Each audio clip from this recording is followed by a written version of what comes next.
亲爱的朋友们，欢迎来到微光夜读。老板不做人。身为编剧的我，经常被白嫖剧本，著作名也不是我的。于是，我偷偷在剧本上加入各种魔改垃圾 bug 后，丢给了老板。果然，半年后，我写的剧本变成了影视剧。由于各种垃圾 bug 的出现，影视剧遭受到了前所未有的骂名。老板连夜哀求我修改剧本 bug， 剧本费多加10万，署名权也给你，求你把魔改的 bug 都修复吧。我笑了，现在想到给我署名权了，晚了。接下来开始我们本期故事，记得点击订阅并开启小铃铛。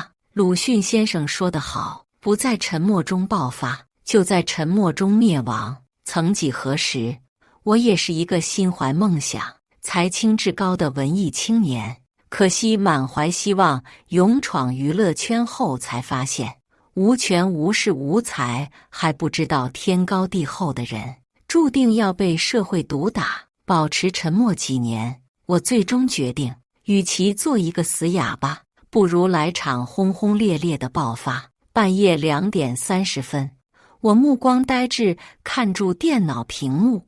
那上面是我已经完成的最新工作任务，一部60集大型古装权谋剧，戏骨、顶流、名导，大制作，听说投资了好几个亿，就等着拍出来一鸣惊人，再创收视神话。可几个亿的制作经费，给到我这个亲手一个字一个字码出来的真编剧手里，加上报销的打车钱，连2万块都凑不齐。我呕心沥血，夙兴夜寐，查史料，熬秃头，耗费近半年，足不出户，写出逾100万字的剧本，到手的劳务费甚至不如一个枪手。那我给这剧本里加点彩蛋，或者说吧，应该不过分吧。打开剧本第1集，行云流水，在键盘上敲出第1句话：秦庄襄王48年，千古一帝始皇帝嬴政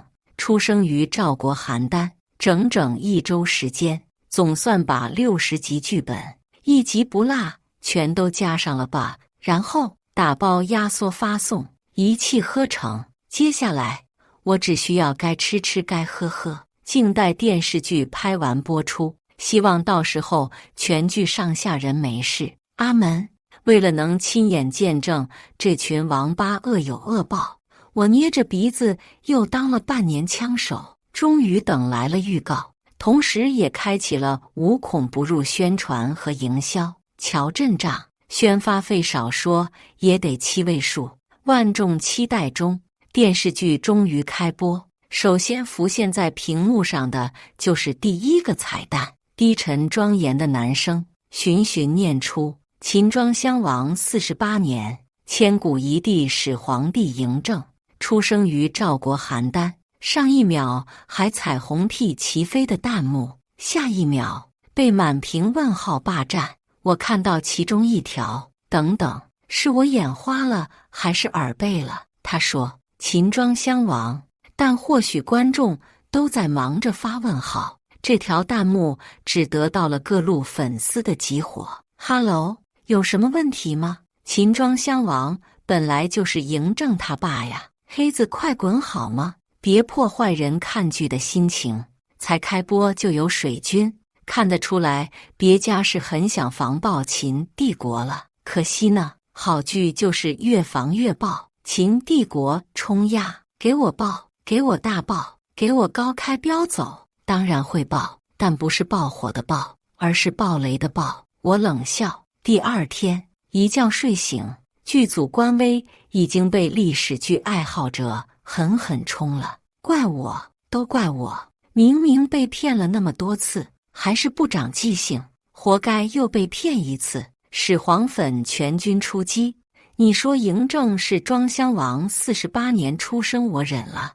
你拍嬴政18岁被接回秦国，我也忍了。毕竟现在魔改剧那么多，不差你一个。但你让嬴政在回家路上赋诗，瀚海百重波，阴山千里雪，我他妈是真绷不住了。我是什么很贱的人吗？我是什么很贱的人吗？我是什么很贱的人吗？李世民，哟呵，老哥哥还读过朕写的诗。你们始皇粉破什么防？我们太宗粉才要破防好吗？烫知识，嬴政13岁就他妈即位了，笑死！就这开播前还宣传自己剧组多用心，真拿观众当傻子。来来来，请了王咏梅编剧，大声告诉我，嬴政到底哪年出生的？谁懂？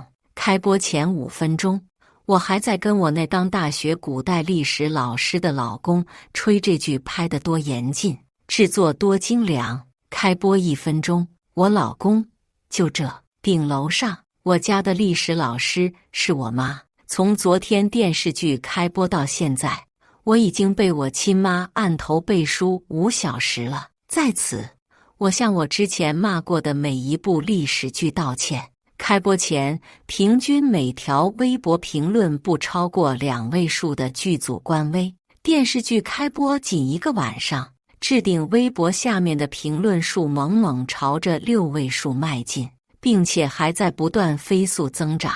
不仅评论转发，微博热搜前10几乎全被这剧霸占。这盛世如他们所愿，果然当天工作室老板就给我打来了问责电话。你不是说这剧本是你通宵熬夜查史料写的吗？怎么还会出这么大问题？我疑惑，我说没问题，你们就信了？您可不像这么天真的人。老板怒吼，你这是什么态度？搞出这种东西，你知道你要赔多少钱吗？几千万，你赔得起吗？我哼笑一声，握着手机走到窗前，看向外面街道上的车水马龙，说话哪怕隔着手机都想象得见老板现在怒发冲冠的蠢样子。可是我怎么记得合同是你签的？我只是你的抢手呢。我顿了下，听到老板的呼吸都随之停顿，才又悠悠道，听清楚了，傻逼，你爹不干了。不等老板回过神来，我干脆利落挂了电话。之前不总泼我，说什么不给我署名是为了保护年轻人，不给我钱是不想我年纪轻轻就变得浮躁吗？那现在就当是我报答他们对我的大恩大德吧。没过3秒，老板的电话又打了过来，或许是看到他名字就烦躁吧，铃声都变得格外刺耳起来。这通电话是不可能接的，不仅不接，我还要送他挂断拉黑一条龙大礼包。哪怕已经被骂到关闭了评论区，电视剧既然已经开播，那就再没有退路可言。顶着压力，电视剧播出了第3、4集。不出所料，没了评论区发泄，广大网友索性把怒火全部发泄到了弹幕上，骂导演，骂编剧，骂审核，骂演员，骂资方，骂视频网站，骂电视台。但凡跟电视剧沾上点边的，一个都别想跑。其他电视剧还在因为审查严苛删改补拍。秦帝国这么多历史台词 bug 就这样水灵灵播出了，建议有关部门严查。时间线是胡编的，历史人物是魔改的，历史事件是杜撰的。我就问你，什么是真的？到底还有什么是真的？昨天看到太宗粉破防，我笑得好大声。今天就轮到我永乐粉了。天道好轮回，古人诚不欺我。感情这剧组理解的千古一帝，就是把千古历代帝王的诗词、成就、政策一锅乱炖。牛啊！原来摊丁入亩是秦始皇首创啊！滑稽，这种垃圾玩意儿都能在央八播出，真是好大的威风呢！好，原来商鞅跟嬴政是同年同月同日生，还一起在邯郸长大的好哥俩呀！秦孝公，可笑死我了！商鞅，咱也不知道，咱也不敢问啊。最新2集播出后，不出意外，电视剧宣传时期被导演点名感谢的历史顾问的微博同样被怒火满满的网友冲了。每天2集，拢共要播30天才能播完的电视剧，仅10天就被电视台下架。不止电视台，所有视频 UP 中，除了被影视剧博主拿来吐槽的片段，也连哪怕1集完整视频都搜不到了。至于我，从电视剧开播第2天，每天都会有无数陌生号码打来电话，我一个没接过，并且全部附赠拉黑删除大礼包。现在还没到接电话的时候，之前不信誓旦旦说什么你个小年轻不懂，对于一部成功的电视剧，剧本才是最不重要的东西，还想要正常编剧的工资，你以为你是个什么东西？想给我们当枪手的一抓一大把，你能干，不能干立马收拾东西滚蛋，还真把自己当个人物了。搞编剧不喝酒能行？来，陪老板们喝满意了，不愁你的剧本没人投。可到最后，点头哈腰献媚的是我，被逼着整瓶白酒对瓶吹的差点胃出血是我，被当众逼着学狗叫的是我。但当剧播出时，编剧那栏的名字却是别人的。电视剧下架的第1天，网上的骂战依旧如火如荼。说来也是怪哉，明明观众打从一开始骂的只有导演和编剧，他们却偏要拉扯上演员。观众骂剧情离谱，人物魔改，流量粉说我家哥哥姐姐那么认真拍戏，他的努力应该被看到。戏骨粉说神经，我们 X 老师可是影帝视帝老戏骨，黑子们吃点好的吧。总之，你说城门楼子，他说胯骨肘子。于是乎，在各路粉丝的胡搅蛮缠以及无差别攻击之下，一场观众和粉丝之间的骂战就此轰轰烈烈拉开序幕。战火从微博燃起，如星火燎原般一路烧到了抖音、小红书以及一切网络社交平台。骂战所到之处，无不口水与头花齐飞，脏话与表情包一色，精彩程度堪比我的最佳下饭搭档《乡村爱情》。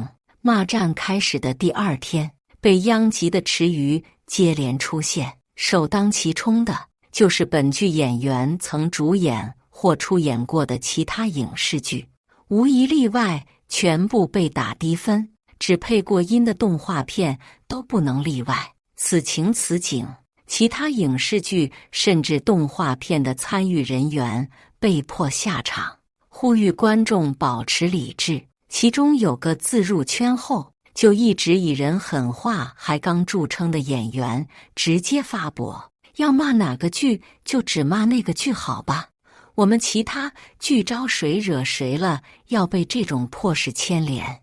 微博发出来不到2秒，冷不丁被删，再过2秒，演员再次发博，并且追加一条密码已改，少替我删博，我可不怕得罪人。说他真性情也好，蹭热度也好，他的加入也确实为这场本就轰轰烈烈的骂战更添了几分意料之外的乐子。不接电话，不回信息，不出门，我日日捧着手机，生怕错过这出闹剧里的还有可能出现的其他枝节。一连被骂近半个月，剧组终于坐不住了。虽然已经猜到他们会怎么做，但我实在没想到他们居然能恬不知耻到这个地步。剧组挂着蓝 V 的官微发了这样一条微博：秦帝国 V， 本剧真正的编剧其实是骑着扫把去打怪。当初出于信任，我们并未审查楚先生递交上来的剧本，也从未想过对方竟会恶意陷害剧组至此。骑着扫把去打怪，为维护剧组所有相关人员名誉，请你立刻做出澄清与回应，否则我们将保留向你追究法律责任的权利。开始卖惨了。刚发完微博，剧组制片人就给我来了电话，一张嘴就是气急败坏的吼：剧本费多加10万，署名权也给你，立马把所有魔改的 bug 都给我修复了，不然你小子他妈给我等着瞧！我笑了，现在想到给我署名权了，晚了，孙贼！要么你们想办法弄死我，要么就给爹洗干净等死吧！老登跟这种憨批没什么好说的，我直接挂了电话。事到如今还要继续恐吓我，还口口声声追究我的法律责任，不仅坏，而且蠢。但凡他们懂点法律知识，都不可能在这个节骨眼上发出这种全文没一句真话的微博。让我回应是吧？行，那就成全他们。剧组微博发出的当下，各路这段时间吵架吵颠的粉丝立马一股脑涌到我微博下面，就说王编怎么可能写出这种歪曲历史的剧情，原来是替你背黑锅了，立刻向王咏梅编剧道歉，自己写稀烂剧本，还能让王编这种地位的编剧背锅，不简单哦，垃圾玩意儿，请你立马暴毙好吗？原地去死吧，不死不足以平民愤，一个人拖累一整个剧组，哥哥真是好牛逼呢！我家区区为拍这部剧，通告不跑，综艺不上，广告不接，足足消失半年才又出现。你拿什么弥补他这半年的损失？圈内毒瘤，去死去死去死！看着第一条微博已然乌烟瘴气、不堪入目的评论区，我忍不住去想，剧组这是决定断尾求生，舍了王咏梅了，否则主动提出跟我对峙这种事，怕是没个10年脑血栓都干不出来。骂剧的观众虽然也有一部分跟粉丝一起来我微博发癫，但绝大多数并未被剧组带了节奏。既然不能评论，大家便开始带着话题发微博。井号秦帝国真假编剧，井号你说人家是编剧，人家就是编剧，那怎么一开始不给人家署名呢？井号秦帝国真假编剧，井号笑死，还说人家故意陷害，你们是真拿观众当傻子啊？井号秦帝国真假编剧，井号是他故意写烂剧本害你们。那我请问呢？这戏拍了4个多月，期间剧组没一个人发现这剧本3分钟一个 bug。井号秦帝国真假编剧，井号全剧组绝望的文盲实锤了。井号秦帝国真假编剧，井号你有本事来甩锅，你有本事开评论区啊，别装死。就说这世界上还是聪明人多吧，我也没啰嗦，直接发博。不是吧阿 Sir， 这就冲我挥起大刀了？那今晚8点上锤，微博不见不散。不到5分钟，这条微博的点赞、评论、转发齐破6位数。我随意扫了几眼，退出微博。早饭吃到一半，手机铃声响起，拿来一看，是我在圈里为数不多的朋友。电话才接，对方大嗓门就灌满了我整个出租屋。牛啊楚冉，你这下算是使火了吧？我呷了口热牛奶，慢条斯理道：这才哪到哪呀，后面还有的闹呢。对方顿了下，稍稍恢复些冷静后，又变得忧心忡忡。别的不说，我听说这剧是真上面有人，所以才能 bug 满地走，还这么快就开播。要真闹个鱼死网破，那你以后他的关心和担忧我全都明白。我之前几年一直忍气吞声，也多是因为这个原因。可事到如今，我是真的不想再忍了。无所谓，反正哥们也不打算继续在圈里混了啊！对方发出惊讶的声响，沉默几秒后，又满腹遗憾道：说起来，你也算是我认识的这么多编剧里面最有灵性的一个了。真要退圈的话，是整个圈子的损失。听到他这句话，我没忍住自嘲地笑了声。损失，或许吧，但会有这种想法人，估计有且仅有你一个。晚上7点55分，整理好文档和图片，我坐在电脑前，打开了微博。随着时间临近，早上发的那条微博下面涌现出越来越多催更评论，当然，其中也免不了各路粉丝的跳脚叫嚣。不是说8点放锤吗？怎么还不放？是不想放，还是根本没锤呀？你以为你是个什么东西？我看你锤没有，蹭热度高流量倒是挺有一手，放锤还是直播带货？直说呗。不会吧？不会吧？不会真有人以为他真有锤吧？做错事就立正挨打，别做无谓的挣扎了，还当是哪尊大佛呢？您不就是之前哪部剧爆就舔个大脸说自己是真编剧那个颠公吗？这就又盯上秦帝国了。不懂就问，释放你怎么威胁王编给你背锅？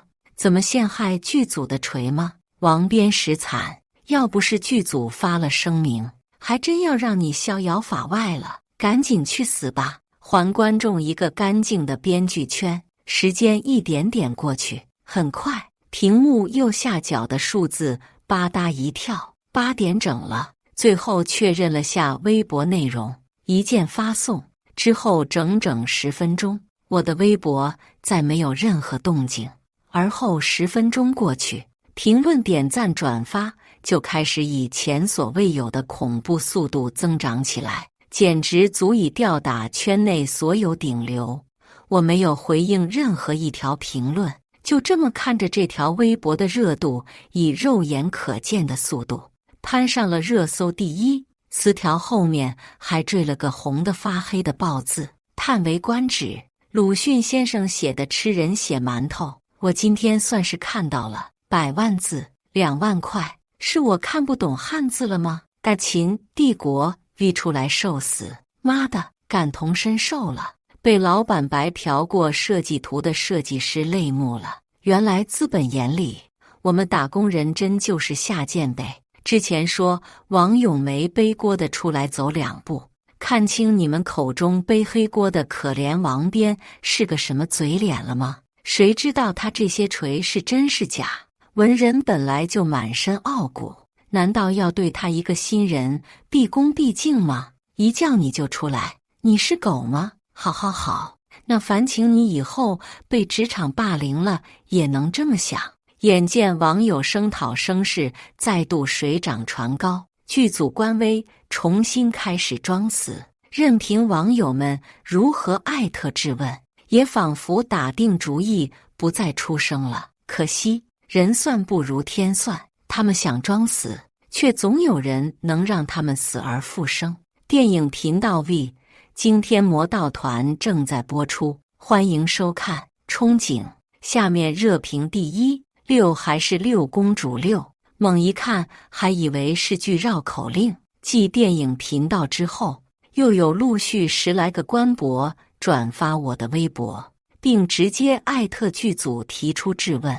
原本只需要骂我的各路粉丝，这下彻底忙得团团转了。剧组官微不得不出来回应，但字里行间没提真假编剧一个字，只说他们已经在联系演员重新配音。秦帝国 V 剧组已在马不停蹄邀请各位演员重新配音，请观众朋友敬请期待。俏皮，可眼下这种情况下，谁还会对电视剧有所期待？就算剧组官微自己不说，也多的是网友要求他们尽快说明真假编剧的事情。声势浩浩之下，临近午夜，剧组官微总算姗姗来迟对真假编剧予以了回应。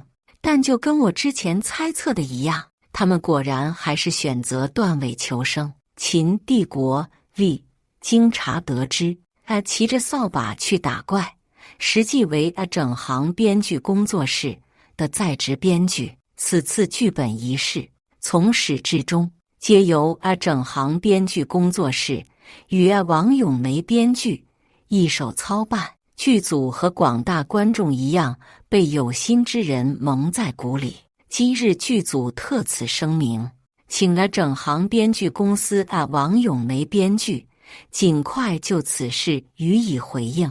同时，剧组也将拿起法律的武器，捍卫自身权益。话是这么说，但经过我这边的2极反转后，能信他们的网友有多少，就不得而知了。可话又说回来，王咏梅到底在圈内深耕多年，如今被合作了不知道多少回的剧组轻易舍弃，她真能忍得下这口气吗？不管别人信不信，反正我是不信的。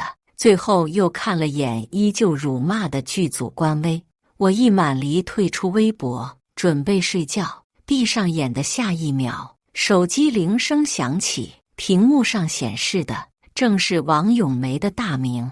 沉吟片刻，我还是接起了电话。你这个没良心的白眼狼，今天之前在多少观众心目中德高望重的大编剧，张嘴第一句就是骂人，看来确实是被逼急了。虽然被骂了，但我现在心情实在很好。王老师，您不总是告诫我，人只要活着就会遭受不公平待遇，这个世界上除了死亡，从来都不会有真正的公平。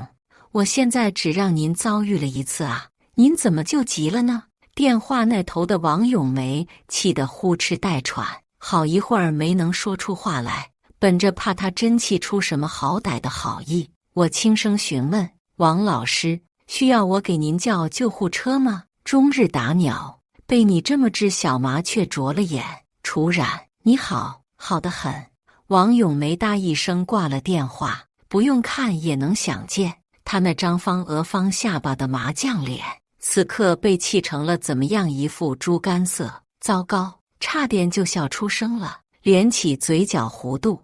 我眸色冷凝，望向窗外的被霓虹渲染的夜空。气吧，气得再狠点儿，最好能彻底失去理智，跟剧组来一场狗咬狗的大戏，不然真白费了我如此费心劳力的筹谋。一觉睡醒，微博持续炸锅，如我所愿，被剧组卖了个彻底。在我这儿又没能讨到便宜的王咏梅，最终选择跟剧组开战。大约彻夜未眠的五旬老汉，早上7点刚过，就发出一条长微博：王咏梅编剧，此前出于各方因素考量，我始终没能对剧本一事做出回应，只是没想到我的隐忍与妥协，最终只换来剧组的无情抛弃与背叛。那我也不得不为自己辩驳一番了。首先，我必须向所有观看过此剧的观众朋友道歉，是我没有遵守身为一个编剧的道德底线，才最终酿造出此等恶果。其次，我有几个问题要问剧组制片人与导演。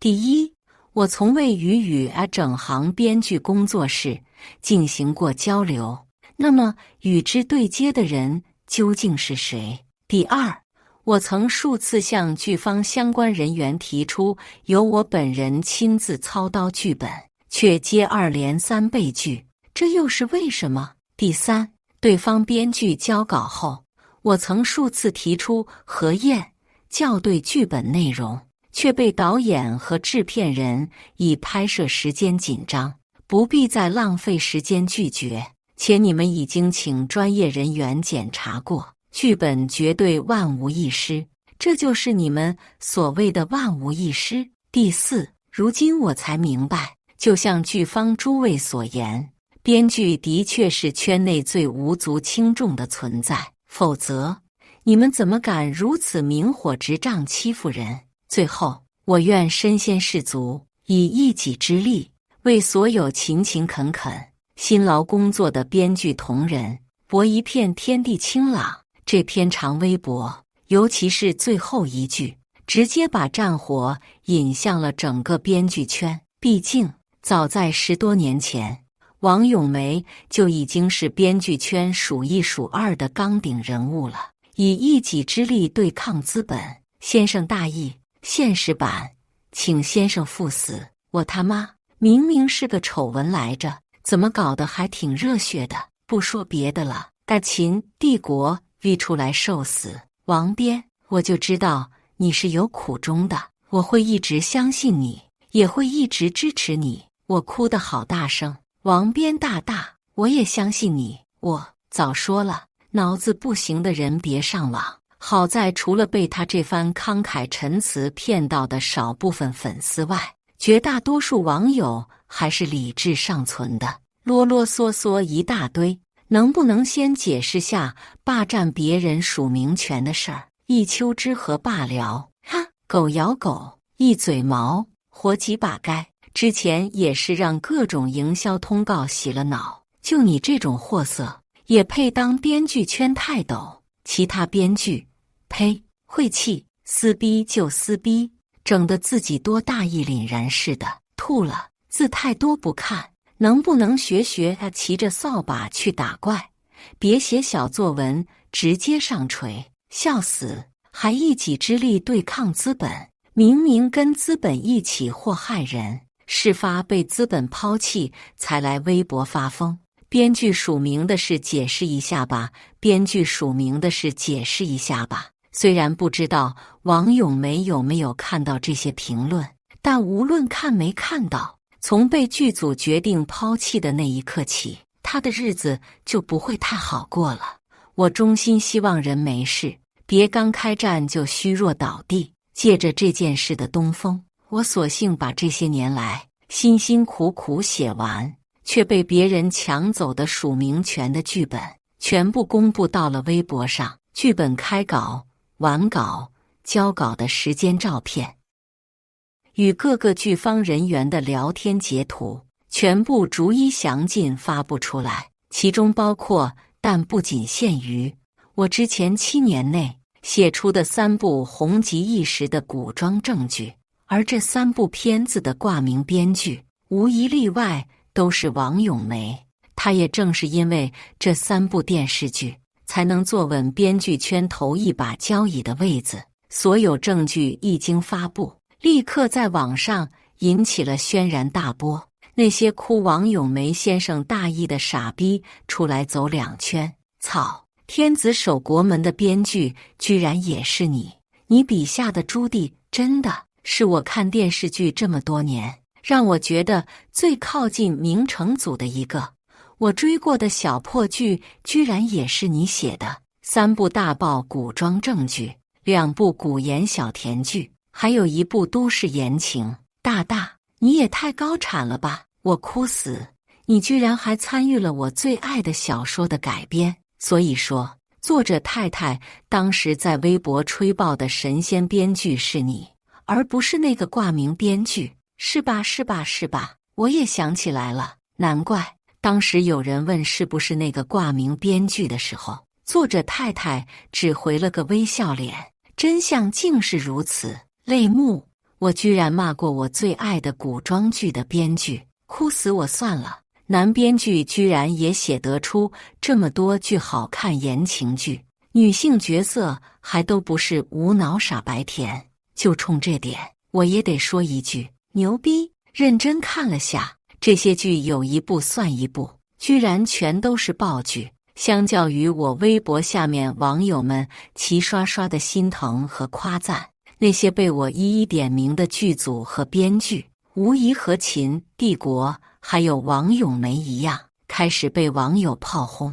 在这几年睡得还好吗？电视剧大爆你会吹，给真编剧钱你叫穷，出来说话！难怪当初剧本一完就把原作者踢出剧组，感情是为了让假编剧上位啊。Hello， 人血馒头好吃吗？昨天不还在发彩蛋吗？装屁个死！出来说话！当然，我踢爆个剧组真假编剧一事，即使从始至终都没有针对过那些演员，却还是同秦帝国一样，被那些早已大红大紫的演员轮番辱骂了。更有甚者，还会给我私信发遗照，诅咒我全家。可惜，早就承受过一波的我，对此早就不痛不痒了。况且我从记事起就在孤儿院长大，家里人活着还是死了，根本无所谓。如此这般，有过往剧组的人把电话打到了我这里，只有1、2部剧说可以把钱补给我，还主动提出补偿我精神损失费，只需要我在网上配合他们澄清。但绝大多数剧组依旧叫嚣着要给我一个好看。对于这些来电，我无一例外全部录音，然后发到了网上。来呀，谁拍谁！我这回就是要猛猛勇闯天涯。事态一再扩大，至此，终于有其他跟我一样，在圈内耕耘数年且有作品在手的无名编剧，参与进了这场网络大战中。大家仿佛商量好了似的，一个接一个将自己呕心沥血写出却被别人挂名的剧本，一一带着证据发到网上，向那些窃取他们劳动成果的剧组讨要说话。一场由我引发的娱乐圈地震，在所有苦主的一致推动下，最终引发了滔天海啸。编剧小马，8年编剧生涯，我自问勤勤恳恳，从未做过任何有愧于心的事情。时至今日，方知意味忍耐退让，并不能为自己求来公平。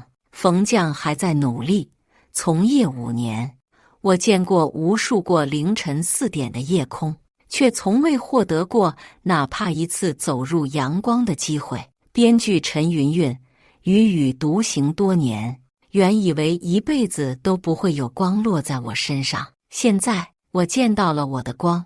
涓涓细流可会江海，星星之火也可燎原。身为圈内无名无姓的底层，我们所能做的也唯有破釜沉舟般的放手一搏。加入的编剧越来越多，甚至还有几位如今已经身为圈层大佬的著名编剧公开下场。其中一位大佬改用了西部先生的一段话：我吃过的盐比他们吃过的面还要多，自谓已经达到了悲欢离合总无情的境界。然而今天我眼睁睁看着这样多的年轻人前赴后继奔赴这场看似终将被历史洪流淹没的战场，才知何为热血未凉。我看到这段话时，刚挂了一通来电人不是那些剧方找的人，就是哪位明星的粉丝。不说别的，只用词不带重样的对我进行着花式辱骂。同时又刷到另一位颇有名望编剧前辈发的微博，同样改编自名家，他们在荒漠上用自己所书文字筑起孤城。同样的，从决定爆发的那一刻起，我也自认为已经达到悲欢离合总无情的境界。可直至突然看到这2条并列在一起的微博，未凉的热血化作滔滔眼泪，从眼眶中倏然滑落。而这场由我引发，数十位无名编剧下场后又引来圈内大佬发声的事件，最终被编剧协会发出一条微博，将整件事彻底推向了高潮。国家编剧协会为一丘之貉，引人作呕，现请秦帝国、天子守国门、寒江、长安花，我与你的烟火季，风云同舟，唯有暗香来，我们的甜蜜时光，生活就该有点甜等剧组立刻归还编剧，还骑着扫把去打怪，楚冉先生的著作与署名权，否则整个编剧协会将会与楚先生一起为所有无名之辈讨一个公道。牛逼，还得是编剧协会啊，居然直接点名，请被点名以及还没被点名的剧组立刻归还楚先生的著作权与署名权。没想到啊，万年软柿子的编剧协会竟然也有这么刚的时候。朋友们快去看啊，文化部也下场了。卧槽卧槽卧槽，这事儿走向越来越魔幻了，我鸡皮疙瘩都下不去了。看网友的事实通报，我有些意外地挑了下眉，点开文化部的官方微博，果不其然看到2条微博，一条是转发作家协会文化部为滑天下之大稽，责令所有剧组立刻归还，包括骑着扫把去打怪，除冉先生在内所有真正编剧的著作权与署名权，并立刻归还所有稿酬，并对楚先生以及所有编剧予以补偿。另一条则是一则言辞激烈的声明：文化部立即日起，有关部门将彻查所有影视剧，如有剧方仍明知故犯，死性不改，一经发现，立刻下架该剧，并对所有涉事人员进行严厉处罚。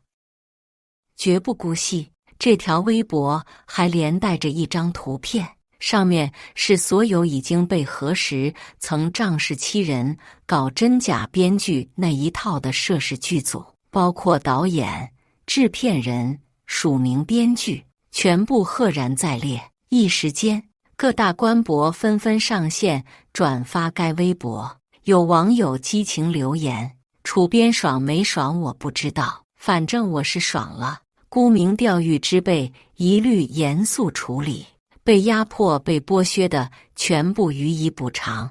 阴云密布的天终于被扯出细细一条缝隙，使得我们总算能窥见一丝天光。我们这些没名没姓编剧遭遇的事情，如何能不让大众感同身受？都是勤勤恳恳打工人，都有或多或少被欺负被压迫，却只能打落牙齿活血吞的悲楚时刻。只是现实残酷，为了种种缘由，人们大多数时候只能选择隐忍不发。这次的事件刚巧就能让感同身受的打工人们在那些与自己毫不相关的资本身上好好发泄一通。没人再给我打电话了，估计都已经被编剧协会和文化部以及所有官方的转载和发表击穿了头脑。期间，在编剧协会和文化部的撑腰下，陆陆续续有编剧像我一样发出被威胁被恐吓的录音，还勇敢在微博上艾特了对方。网友怒火中烧，骂的一个又一个圈内知名人士关闭微博评论，甚至注销账号。或许需要骂的剧组太多了，秦帝国遭受的骂声反而减弱不少。但我会放任剧组就此每每隐身吗？那必不可能。众网友讨伐之际，终于有水军开始搅浑水，其中他们叫嚣最甚的一条，无疑就是虽然被抢夺了剧本署名权，但我写的剧本错漏百出，扭曲历史也是不争的事实。他们揪住这点，意欲鼓动网友重新对我发起劫难。不等他们将节奏带起，我立刻发微博陈明了自己这样做的理由。这是我能想到的用来抗争不公待遇的唯一途径。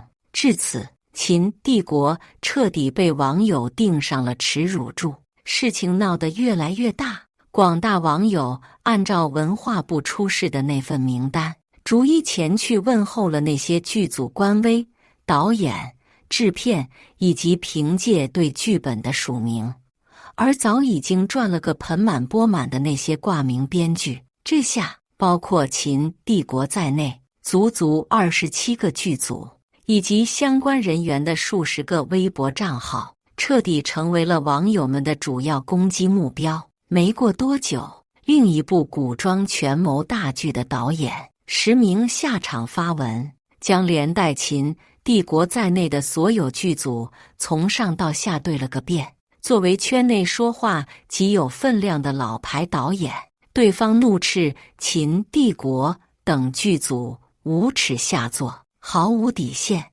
骂他们老鼠屎坏了整锅汤。所有剧组上下都该立刻收拾包袱滚出剧圈。有了这位导演带头，剧圈各路人马纷纷上线予以呼应。事发第25天，某官博忽然发布了一则央台某高层因贪污受贿被逮捕的通告。紧接着，装死将近1个月的秦帝国终于低下了他高贵的头颅。秦帝国 V 在此特向骑着扫把去打怪。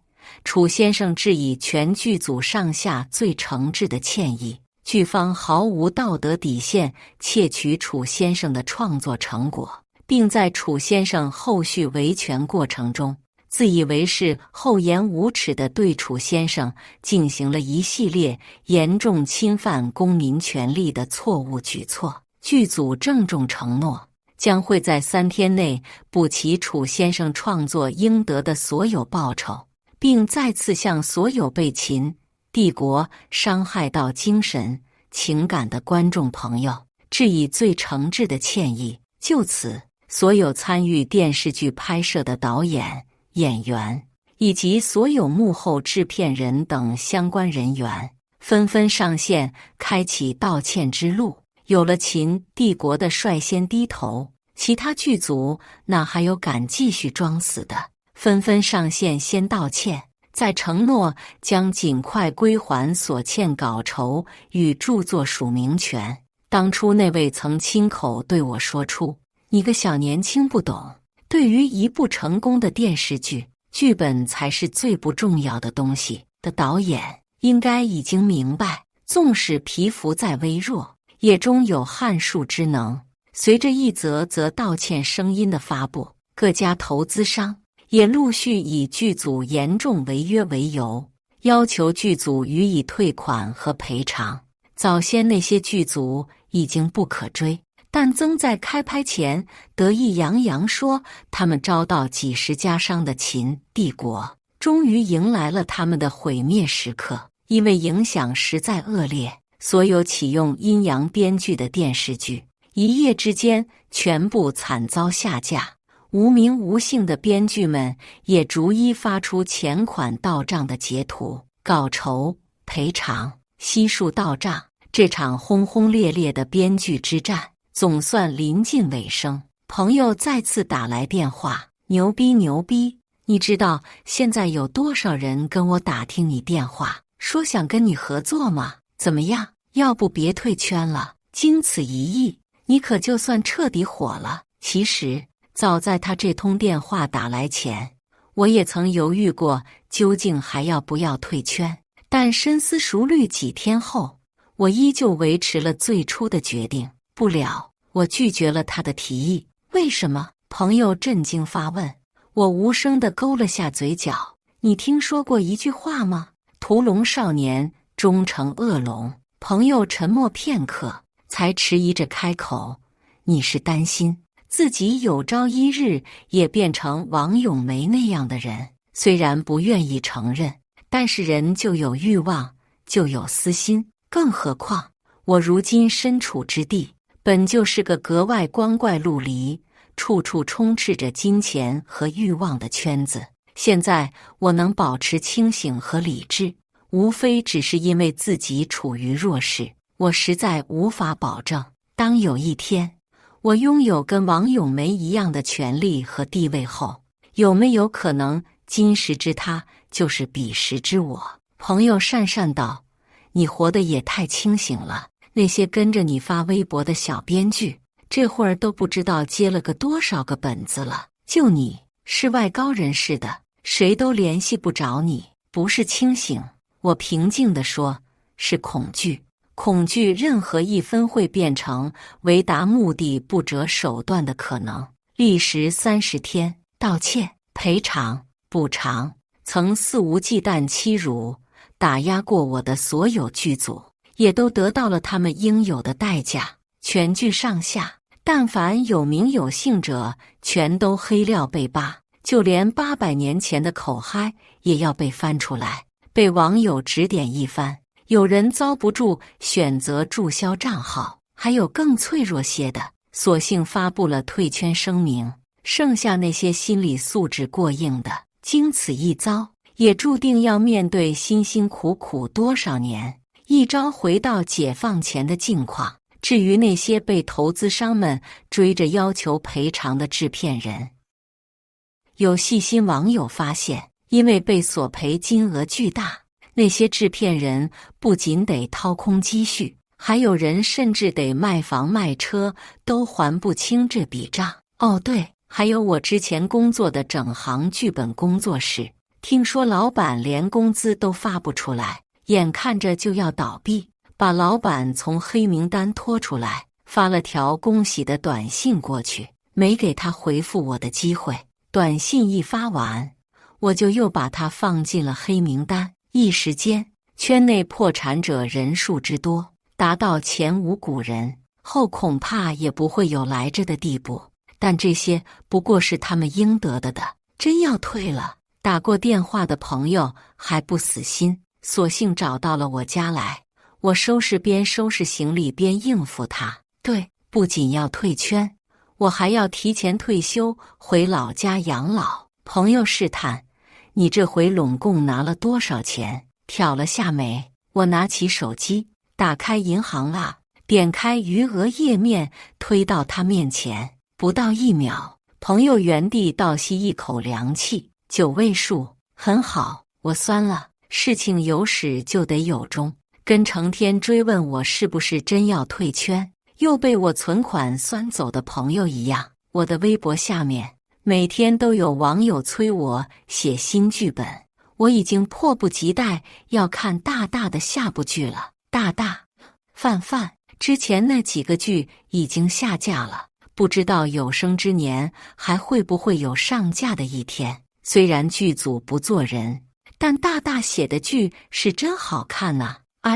那种丧良心剧组拍的剧，还是别上架了吧。衷心祝那些傻逼导演、编剧、制片人拍摄的所有影视剧，拍一部黄一部，全部发烂发臭。该说不说，我要是哪天心情不好了，看看网友留言都能开心不少。但可惜呢，我终究要让他们失望了。低头看了眼身边2个大大的行李箱，随即打开微博，发布早就在存稿箱的微博：30个日夜，多谢大家一路陪伴维护。没什么好说的，那就祝在座各位有生之年全都能一往无前，快乐顺遂，早日暴富吧。朋友们，江湖不见，挥手，然后退出微博，打车前往机场，直到在候机楼坐下，才又打开微博看了眼